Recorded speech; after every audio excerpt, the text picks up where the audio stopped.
guys, na naman po si Jane Barona na i-share sa inyo ang aking zucchini with mushroom. So, ayan guys, nabasan ko ng ating zucchini. At iwain natin sa gitna. At depende na po kung anong pag-slice nyo, kung ano yung style nyo pag-slice. Ako kasi guys, ganyan siya. So, hindi ko lang alam kung may ganito sa Pilipinas kasi hindi pa ako nakakita ng ganito sa Pinas. Dito ko lang siya nakita, dito ko rin natikman. Para siyang kalabasa, yung batang kalabasa pa siya. Pero ito nga lang is mahaba siya. Yung style niya, parang kalabasa. Pero wala siyang buto guys ha. So, ganito lang ang aking pag-slice. Depende po sa inyo kung ano yung pag-slice nyo. Ito na guys, natapos na nga. At mayroon tayong mga sangkap dito, bawang sibuyas. At syempre yung wolfberry. At yung mushroom, oyster sauce, siyempre. At ayan, ang ating corn powder. Ay, corn, ano yun? Chicken nor pala, not corn powder. Then, yan. Start na po tayo sa gigisa. Siyempre, yung ginamit kong mantika is yung pinangprito ko ng pork. So, yan guys, painitin natin sa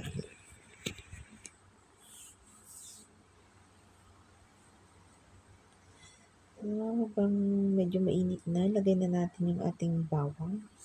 So, kailangan nating maging konting brown lang siya.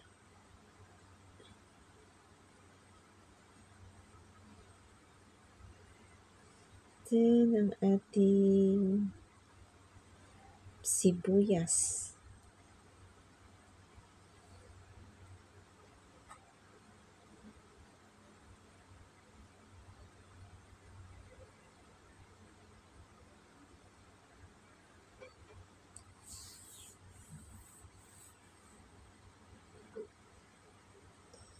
Ang ating mushroom.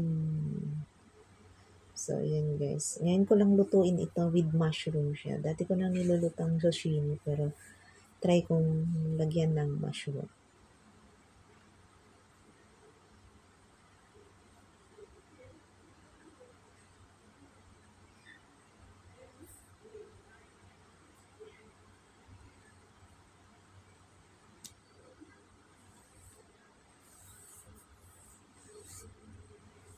Takpan natin para maluto siya. So, ayan guys. Try natin ulit. So, okay na siya.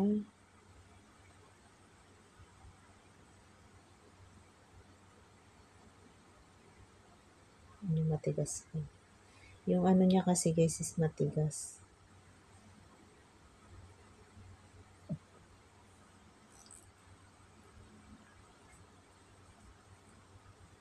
Itong mushroom ito is cultured, parang, yan, cultured ang tawag namin yung mushroom. Pinatubo nila sa, nakukuha sa kahoy. Ayan guys, lagay na ang ating zucchini. So, ayan. So, kailangan nating takpan ulit para madaling malutong ating gulay.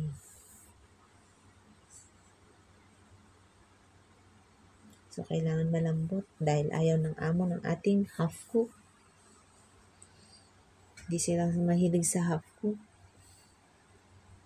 Karamihan ng mga Chinese kasi guys is gusto nila puro half cook. Pero mga amo ko, ayaw nila.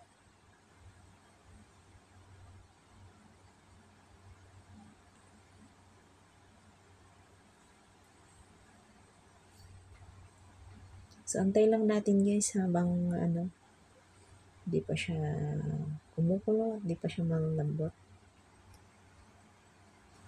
So, yan guys, check natin ulit.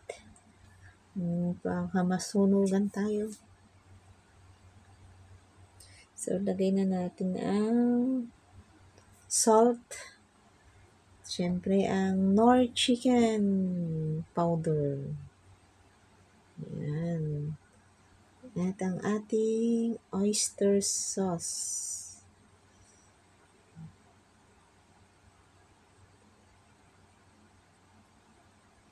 So, alam niyo kasi guys, kaya lagi ako naglalagay ng oyster sauce sa mga gulay. Is napakasarap po niya.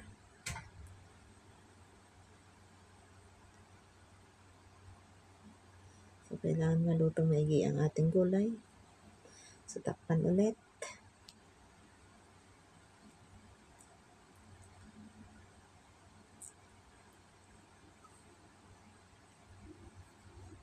So, kailangan lutuin natin ng ilang minuto.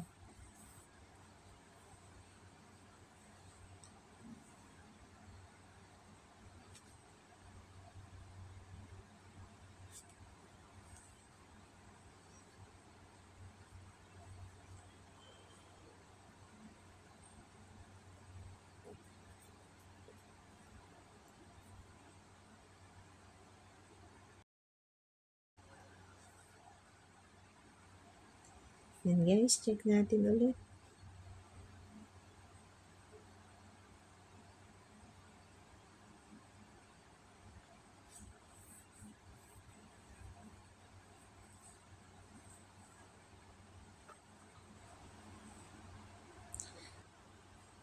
So, ayan guys, hindi pa siya luto. Kailangan maluto pang ating gulay. So, yan guys, lalagay ko ng ating wolberry. Yan. Kasi aramats talaga dyan sa may ating zucchini. Kaya tuwing nagluluto ako, meron po siyang ganun. So, yan na nga guys, ang ating zucchini with mushroom. Ayan. Thank you guys sa mga laging nanonood ng aking premiere. Hindi na po ako nakapag-shoutout. Ayan, shoutout na lang po sa inyong lahat dyan guys. And God bless you. Ayan, magandang tanghali sa inyong lahat. So, ito na guys ang ating zucchini with mushroom. Ayan, naka-invento na naman tayo ng ulam ng ating mga amo. So, ayan guys, pwede niyo po siyang itry. Napakasarap po. Simpleng-simpleng luto lang. So, yan na siya. Guys, yung red na yun is wolberry. Ayan guys, thank you so much. Yan na pong nagtatapos ng aking video. Bye-bye!